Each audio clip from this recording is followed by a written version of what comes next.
weather, and emergency situations. The alert tones which were just broadcast will automatically activate special receivers to alert you of impending hazard. Shut up. This test is normally conducted weekly around 11 a.m. If hazardous weather is imminent or occurring, the test may be canceled. To provide the most consistent warning service possible, the alert tones will only be activated for the following counties in the WWG49 listening area: in Missouri, Madison, St. Francis, Bollinger, Cape Girardeau, Iron, Perry, Reynolds, St. Genevieve, Washington, and Wayne. If your receiver was tone activated, the alert function will automatically reset after the test.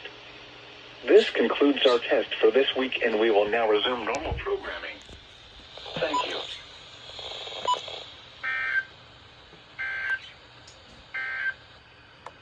The current time is 11:01 a.m. Central Standard